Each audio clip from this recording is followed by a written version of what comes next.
खुलुमबाय गोजोन फुंबिलि बयनिसिमबो नोंथांमोनखौ आंनि चेनेलाव गासैखौबो बरायनाय बावहरग्रोनाय थाबाय आसा खालामो नोंथांमोना खौरांखौ नायनानै मोजां मोनगोन।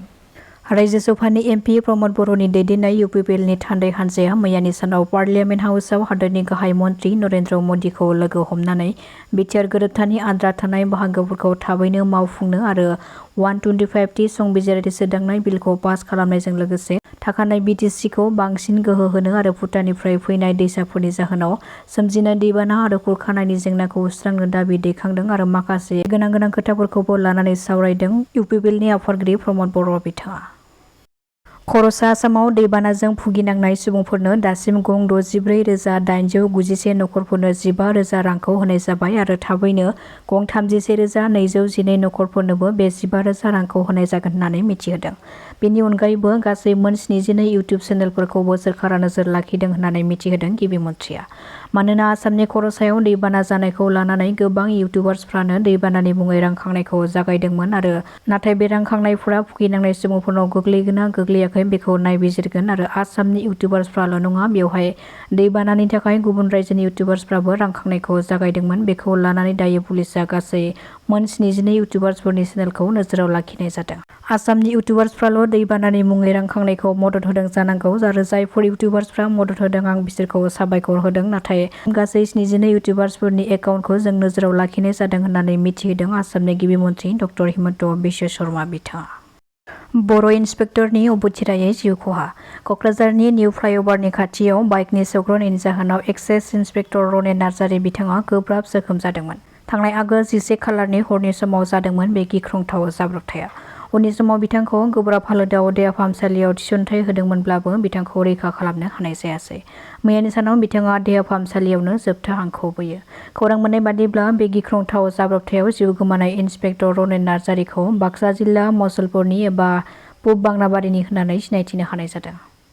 साख्रि होनायनि मुङाव सासे आइजोखौ गुवाहाटियाव लाबोनानै 11 दिन न' सिङाव खाना लाखिनानै जिनाहारि खालामनायनि गोख्रों अजद। खौरां मोननाय बादिब्ला जागिरदनि सासे आइजोखौ साख्रि होनायनि मुङाव थगायनानै गुवाहाटिसिम लाबोदोंमोन नाथाय गुवाहाटिसिम लाबोनायनि उनाव थगायनानै गंसे न' सिङावसो 11 दिन खानानै लाखिदोंमोन। गुवाहाटि बरबारिनि गंसे न'नि सिङाव आइजोखौ खानानै लाखिनाय जादोंमोन। बेल' नङा आरो आइजोखौ खानानै लाखिनायनि उनाव आइजोनि सायाव आथोनारि इनाय अनागारि खालामनायबो जादोंमोन होननानै गोख्रों अजद दैखांदों। उननि समाव भुगिनांनाय आइजोआ गुबुन सासे आइजोनो खुनुरोखोम मेसेजनि गेजेरजों गावखौ रैखा खालामहोनानै लिरहरनायनि उनावसो पुलिसनो गसर होनायनि उनाव पुलिसआ गोख्रों संदाननानै भुगिनांनाय आइजोखौ रैखा खालामनो हायो।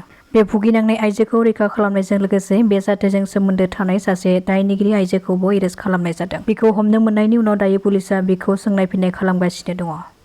अरुणाचलनि सुबुंफोरा आसामनि सा 10 सुबुंफोरखौ गुलि गावनायखौ लानानै मैयानि सानाव धेमाजियाव 12 घन्टा बन्द खालामनायजों लोगोसे गोबां दोलो आरो आफादफ्रा ज' जानानै गुलि गावजानायनि न्याय मोननांगौनि दाबिजों गोख्रों धरना होनाय हाबाफारि बानजायदों। बे सोमावसारनायनि गेजेरजों अरुणाचलनि सुबुंफोरखौ आसामाव हाबहोआखै आरो दायनिगिरिफोरखौ थाबैनो एरेस्ट खालामनांगौनि थाखाय गोख्रों दाबिखौबो दैखांदों। मख'नो गोनांदि आसाम अरुणाचल सिमानि मिंमां बटितनि आसामनि सुबुंफोरजों अरुणाचलनि सुबुंफोरा आयेन बेरेखायै हाबनो नाजानायखौ लानानै बे गुलि गावनाय जाथाया जादोंमोन। जेराव आसामनि सुबुंफोरा अरुणाचलनि सुबुंफोरखौ होबथानानै लाखिनो नाजानायावनो गुलि गावनायनि जाहोनाव आसामनि सा 10 सुबुंफोरा गोब्राब जोखोम जादोंमोन। जाय जाथायखौ लानानै दायो ओनसोलनाङैनो मोनसे दुंहाव थासारिया सोमजिनायखौ नुनो मोननाय जादों। फटासिलामबारि पुलिसआ नंखाय रांजों लोगोसे सासे सुबुंखौ एरेस्ट खालामदों। गासै 210 नंखाय 500 रांनि बिलाइ मोननो हादों आरो बे सुबुंनिफ्राय मोननाय नंखाय राङा 1,05,000। गुवाहाटि नोगोरमानि केआरसि रडनिफ्राय नंखाय रांजों हमजानाय सुबुंनि मुंखौ हर्ष अग्रवाल होननानै मिथिनो मोननाय जादों। BTC सोरखारनि बाखनायथाव खामानि दासान्दि जोङो BTCनि MCLA EM बिथांमोनखौ थाद'नाय गैयै लामा लुफुंनो थाखाय गोदान अन्थाइ खाम्फा बेखेवबाय थानायखौ नुनो मोननाय जादों। बेनि गेजेरावनो फिन आरोबाव मैयानि सानावबो तामुलपुर जिल्लायाव DINCC अफिस बिल्डिं लुफुंनो थाखाय अन्थाइ खाम्फा गायसनदों EM मुनमुन ब्रह्मआ। तामुलपुर जिल्लानि सदर थावनियाव इन्डास्ट्रिज एन्ड कमार्स डिपार्टमेन्टनिफ्राय गोदानै DINCC अफिस बिल्डिं लुफुंनो थाखाय अन्थाइ खाम्फाखौ गायसनदों BTCनि EM मुनमुन ब्रह्म बिथाङा। एबसुनि मोनसे गोख्रों थांखि खौरां मोननाय बादिब्ला एबसुनि बानजायनायाव मोनसे दोलोआ फैगौ 14 आगष्टनिफ्राय 24 आगष्ट 2026 अक्ट'सिम शिबसागर नाजिरायाव दैबानाजों नाख्रेबजानाय नखरफोरखौ रैखा खालामनाय आरो फाहामफिननायनि राहा लादों। न' सिङाव थानाय हाब्रु मैला दाखोरफोरखौ साखोन-सिखोन खालामगोन आरो न'नि बेराफोरखौबो साफा खालामनाय जागोन गासै 140 मावथिफ्रा बे खामानिखौ लागोन होननानै मिथिहोदों दुलाराय बर' फरायसा आफादनिफ्राय। অসমৰ বিভিন্ন প্ৰান্তত অৰুণাচলৰ বিৰুদ্ধে আমি অৰ্থনৈতিক পথ অৱৰোধৰ কাৰ্যসূচী আমি ৰূপায়ণ কৰিছোঁ। আপোনালোকে ইতিমধ্যে গম পাইছে গুৱামুখ মিংমাং বদতিত অৰুণাচল আৰু অসমৰ সীমা বিবাদক কেন্দ্ৰ কৰি পেলাই যি হিংসাত্মক ঘটনা সংঘটিত হৈছিল। অসমৰ এগৰাকী নিৰীহ মানুহক জন্তুক যেনেকৈ গুলিৰে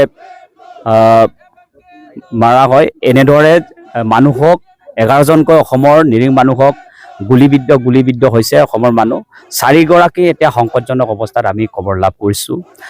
আজি চৰকাৰক এটাই আমি অনুৰোধ জনাব বিচাৰিছোঁ, এনেধৰণৰ ঘটনা বাৰে বাৰে হৈ আছে অসম আৰু অৰুণাচল সীমা বিবাদ কেন্দ্ৰ কৰি পেলাই, আৰু এই সীমা বিবাদ আছে চৰকাৰে অতি শীঘ্ৰে পাৰ্মানেণ্ট সলিউশ্যন কৰিব লাগে। স্থায়ী সমাধান, শান্তিপূৰ্ণ স্থায়ী সমাধান আমি বিচাৰিছোঁ।